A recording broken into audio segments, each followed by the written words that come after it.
Bueno, retomamos el tema de las elecciones en Brasil. Le damos la bienvenida a Marcelo Cantelmi, jefe de Política Internacional de Diario Clarín y director del Observatorio de Política Internacional de la Universidad de Palermo, quien se encuentra trabajando en Brasilia. Buenos días.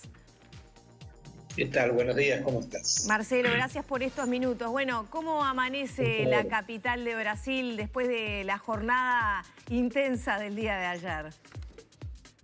Bueno, arranca con la sorpresa del presidente Jair Bolsonaro, que se llevó un caudal enorme de votos, el desconcierto del PT, con Luis Ignacio Lula da Silva, que gana la elección por 5 puntos, pero mucho menos de lo que se había pronosticado. Los grandes derrotados acá son nuevamente las empresas de encuestas que erraron de una manera notable, notoria.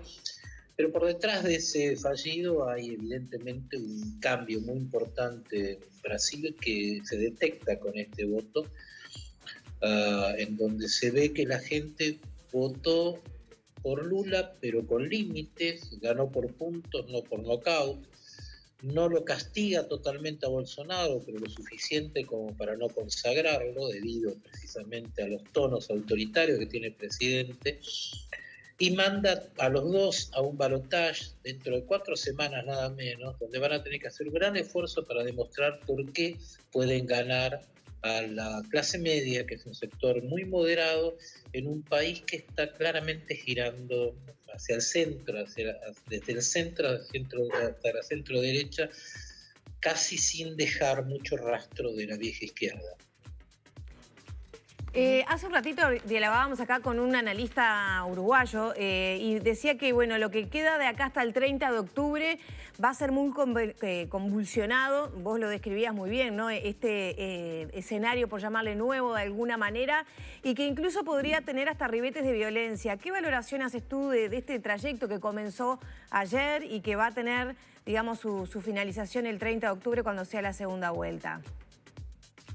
Bueno, la violencia es relativa. Ayer Bolsonaro, que nosotros esperábamos que iba a tener algún tipo de, o su gente más radical iba a tener algún tipo de reacción dura con este resultado. Recordemos que Bolsonaro iba ganando las elecciones hasta el 60-65% de los votos y después se da vuelta y va a la delantera a Lula da Silva hasta que se termina consagrando con este 5%. Digamos, tenía el argumento que andaba buscando para decir que pudo haber fraude. Bueno, no dijo tal cosa. Por el contrario, se mostró dispuesto a hacer alianzas con respecto al balotaje. Es decir, que tiene la idea de que puede ganar, es decir, que dentro del bolsonarismo se impuso la línea más conciliadora frente a la de confrontación que se manejan entre la propia familia del presidente. Es decir, que posiblemente no haya violencia en el camino. Hay que ver qué pasa después del 30 de octubre, si el Bolsonaro no acepta la victoria eventual de Lula o si se da al revés. Realmente el escenario está muy abierto, pero insisto, acá va a ganar el candidato que logre seducir a los sectores de clase media que están muy moderados y que van caminando en puntas de pie. Fíjense que en tercer lugar quedó la senadora Simone Tebet, también de centro derecha. Si uno mira todo el escenario, es bastante claro que aquí está pasando lo parecido a lo que sucedió en Chile, por ejemplo, recientemente, cuando en el referéndum se derriba el proyecto de nueva constitución por más del 60%, con la gente planteando, bueno, no, ese es el país que queremos, el país que querían los chilenos, va por el centro. En Brasil está pasando lo mismo y evidentemente este es un mensaje para toda la región sobre, francamente, por dónde van a ir los liderazgos a partir de ahora, debido más que nada a la enorme crisis económica que sobrevuela a estos países. Lula quedó con el 48,4%, un poquitito más seguramente, se va a ir actualizando la información, 48,43%, está planteando Globo por estas horas, Bolsonaro 43,20%. Ese 4,2% de Tebet, más un 20% prácticamente que no concurrió a las urnas, de acuerdo a la información que se ha manejado en estas últimas horas. ¿La tendencia es a que Lula gane las elecciones a fin de mes? La tendencia estadística es que aquel que en Brasil tiene la victoria en la primera vuelta gana en la segunda. Es estadístico, pero como vimos en estas elecciones fue toda una sorpresa y la sorpresa está abierta en general. Sí, Digo, más que nada con quienes votaron a Bolsonaro, porque la cifra de Lula está en el margen del 1,5% que las encuestas generalmente tienen de margen, ¿no? Sí. Lo que pasa es que Lula venía con una ventaja de 2 cifras, alrededor del 14%, digamos, cosa que no existió en realidad.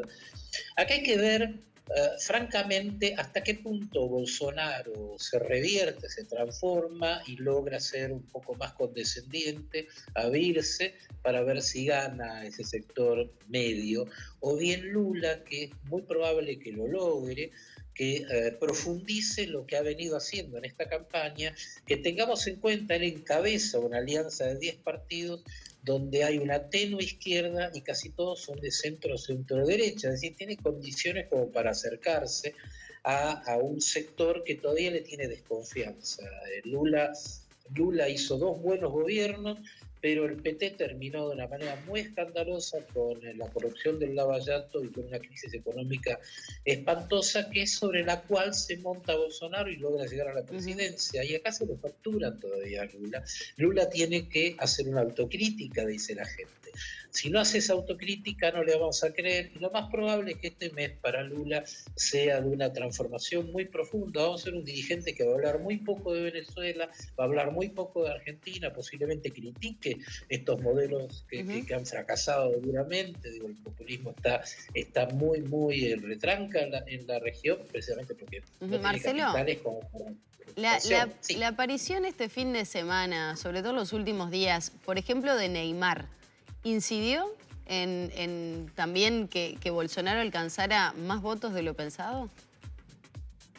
No sé, posiblemente también hubo mucho apoyo de artistas relevantes para Bueno, Lula. pero Neymar, el fútbol, lo que representa para Brasil. Desde ya, pero me parece que la gente votó con mucha sutileza.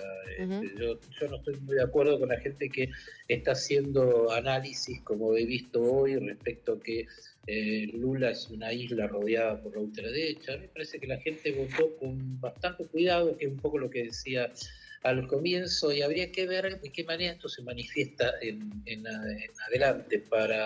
Para Lula particularmente va a ser un enorme compromiso estas 4 semanas, que es un trayecto muy largo, realmente es una peregrinación enorme para ver qué sucede el 30 de octubre. Yo creo que lo que incidió, chicas, fue el debate del jueves a la noche, que fue un debate muy violento, muy ordinario, muy agresivo, en donde en la fracción de indecisos, que es muy chica acá, no llega al 15%, quedó más indecisa todavía. Por eso hay gente que no fue a votar, gente que se quedó muy disgustada con ese cruce de insultos, que bajó mucho la calidad de la elección y de los propios candidatos. Y donde los partidarios, por ejemplo Bolsonaro, quedaron contentos, ese núcleo lo sigue eligiendo. Yo ya recorrí la ciudad, pero recorrí también barriadas muy pobres donde había mucha camiseta amarilla, que es la que distingue al bolsonarismo, digamos. Tiene su carisma el presidente, pero va a tener que hacer un gran esfuerzo si pretende ganar la lucha. Bien, Marcelo, muchísimas gracias por estos minutos. Esperamos, volver a reencontrarnos en los próximos días porque habrá mucho para hablar y mucho para analizar. Tenemos, por ejemplo, también los gobernadores que fueron electos, etcétera. Así que gracias por estos minutos. Por favor, hasta luego. Gracias.